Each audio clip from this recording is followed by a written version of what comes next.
Welcome to Guns, Gear, and Guns with Gary Gunderson. I am Gary Gunderson. Today I am doing a collaboration on my choice for best military surplus bolt-action rifle and pistol for prepping or a disaster type scenario.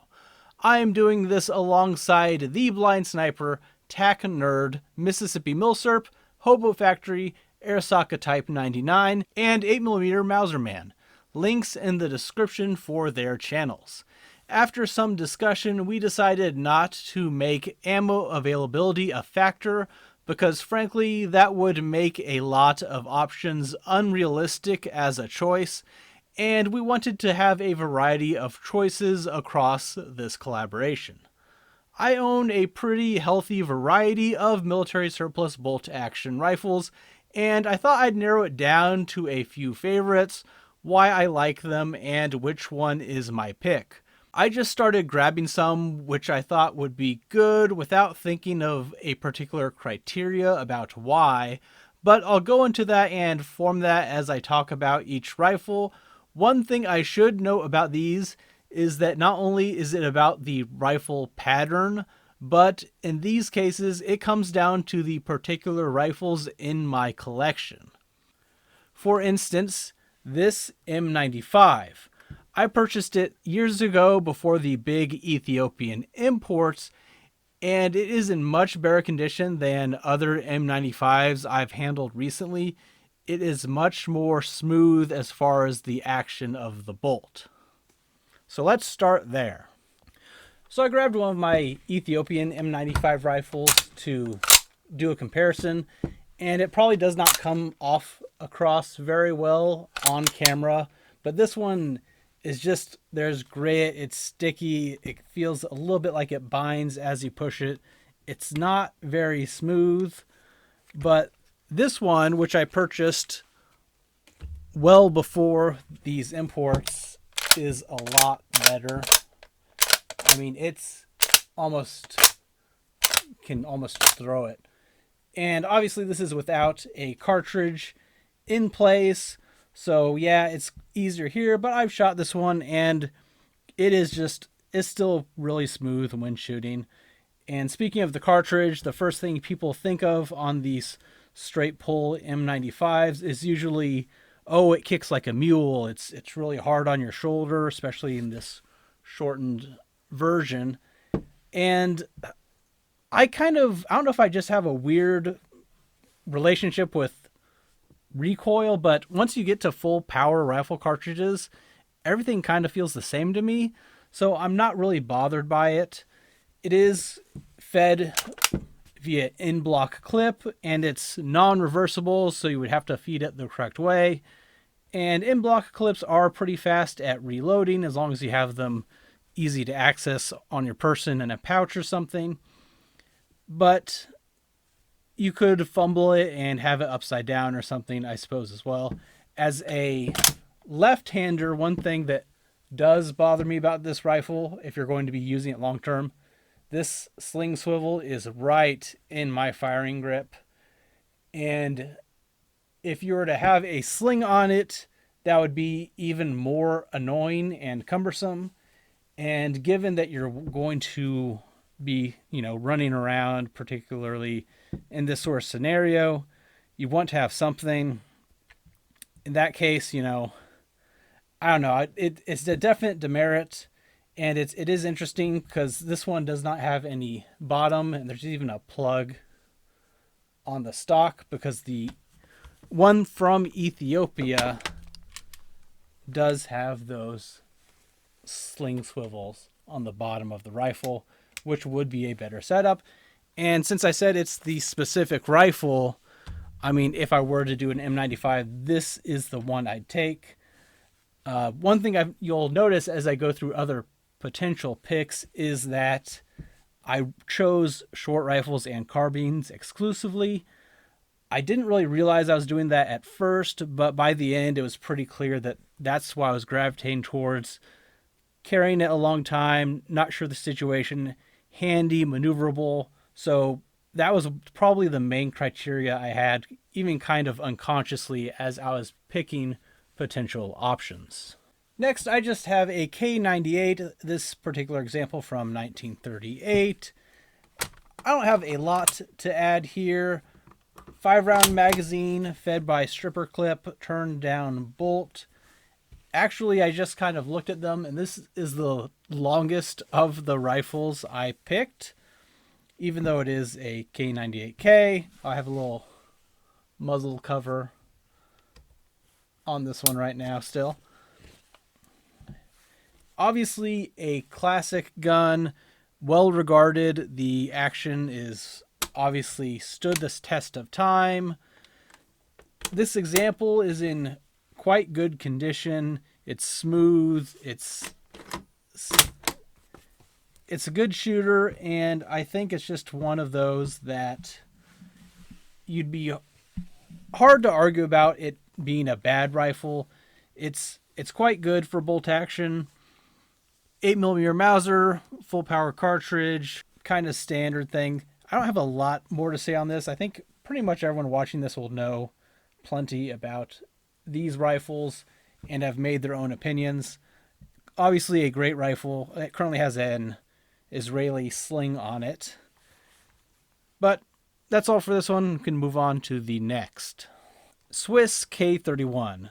Straight pull, 6-round magazine, can be fed via stripper clip or switched out with box magazines if you have them. We did a collaboration, some of the same channels on this one, about Swiss rifles not too long ago, so you can check out that video. The K31 narrowly beat out the K11 for me in that video, and I think it's a good gun. It's quick to run, the action. The 7.5 Swiss cartridge is quite good.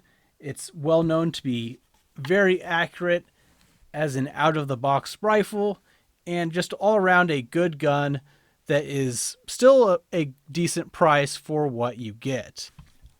I don't really have any particular downsides to this that I can think of offhand, which is also good because it's just a nice rifle.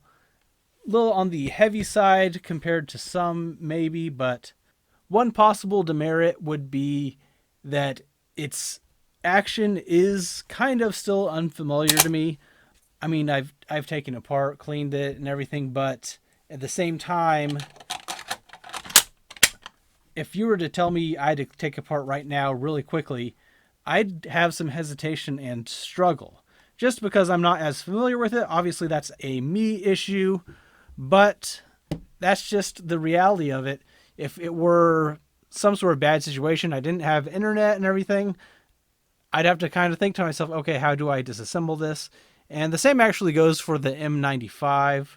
I've done that a little more often, so that would probably come to me easier. But that's just something to consider when you're thinking about taking care of rifles. If you're going to be in the field for a while, just your own familiarity with them is a definite concern. Type 38 Arisaka in 6.5 Japanese. Lower power compared to the K98 Swiss and other rifles I've shown so far. This example is nice, short, and handy, easy to maneuver. It's a good shooter. It's fairly good to hit targets. Definitely one that would be a concern if ammo was a concern, as the 6.5 Japanese cartridge is hard to find. Safety, nice and easy to manipulate with the palm of your hand. This one has nice knurling. It's overall a really fun firearm to shoot. It's nicely made. It's still in good condition, everything considered. And I think this is a fine rifle. Especially if ammo's not a concern, then you are pretty well off. Has gas mitigation. 5-round magazine, like most of the other ones on this list, but a really good choice and top contender. The bolts on these are also very easy to disassemble. Even if I haven't done it in a while, it's quite simple and not something that you really will have a problem doing in the field. So it's definitely got an advantage there. And finally on this list, and what I actually think is the best. This is a FN 1930 Venezuelan rifle, or carbine rather, and it is the shortest of all the firearms I've shown so far. And a lot of this just goes to this specific rifle.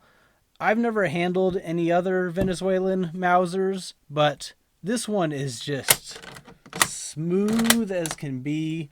It's really fun to shoot. 7mm Mauser, so it's a little less recoil if that's a concern. And it being the Mauser style bolt, it's easy to disassemble if you are familiar with the action. It's really just an all-round fun gun, lightweight compared to some of the others, and it just works.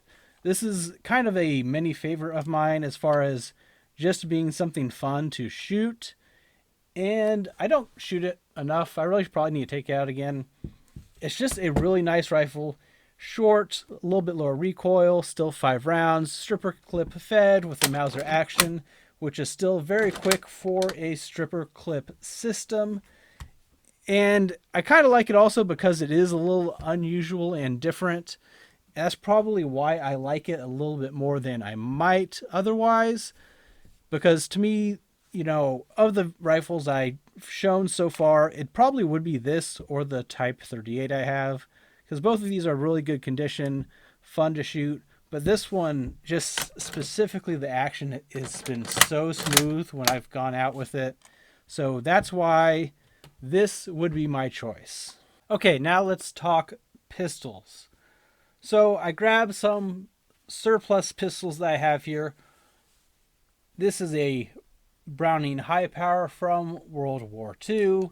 You have what was a standard 13-round double stack single feed magazine, though nowadays you can get magazines that are 15 rounds, 9mm, so it's got good power, a good design, well regarded, and now that Browning stopped making these, several other companies are making modern copies.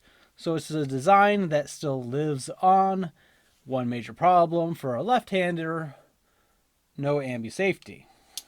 French 1935A, great fit in the hand, smooth, single stack 8-round magazine in 7.65 French long. Problem, again, safety is very hard to manipulate as a left-hander. Zastava M70, 8-round magazine, 32 ACP. This I chose partially because it's just really kind of fun to shoot. It's compact, it's easy. And honestly, the safety is, again, meant for right-handers, but you can kind of manipulate it with your left hand without as much trouble as some others. It's easy to kind of flip your thumb around real quick and flip that off, which is nice. Zastava M57 Tokarev, 9-round magazine, which is one more than the French and the M70. Also one more than the standard TT23 Tokarev model. Now, this does have a safety. However, it is import added. Though if you do have it, you'll probably do want to carry it with a safety because these are not drop safe. The 7.62x25 Tokarev cartridge is very nice, very speedy, has some armor penetration compared to 9mm, which is really nice. And these are also fun to shoot. It's a little high bore access, so it kind of might flip a lot, but I don't have a problem kind of with follow-up shots on these. I think Tokarevs are great guns overall. I have several of them because I like them and I think they're interesting. Plus, this has a firing pack at the back, which you can easily take out. But my choice is a different Browning High Power, partially because this is the only surplus I have with an ambi safety. We didn't really limit surplus pistols as far as I remember in the rules.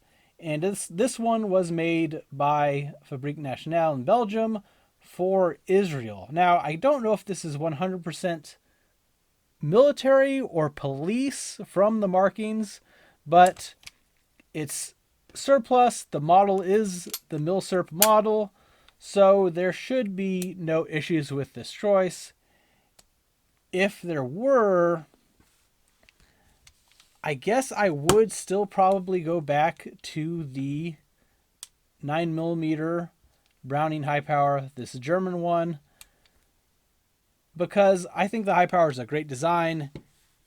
And as far as military surplus goes, they're great pistols. As I said, they're still being made today, though they have a few changes, upgrades, and differences. The basic model is still in use, and I think that's a good testament on why it's a good pick. And like I said, 15 round magazine is pretty good. So those are my choices. I think if you've followed this channel for a while, you probably knew I was going to pick the high power for the pistol, but I'm fairly certain the Venezuelan Mauser would be a surprise to many, as I don't think I have shown it on this channel before. That's all for today. Please be sure to check out the other channels in the description to see what their picks are. Let me know what you think of my picks and the other kind of top contenders that I had in the wings as well. If you have made it to the end of the video, please consider subscribing to the channel, liking the video, and sharing it with others. I also have a Patreon which you can join to help support the channel and keep it growing. I have lots of other firearms content. I also get into politics, look at bills and laws coming up, kind of whatever catches my interest, so there's a lot to check out on the channel. Thanks for watching.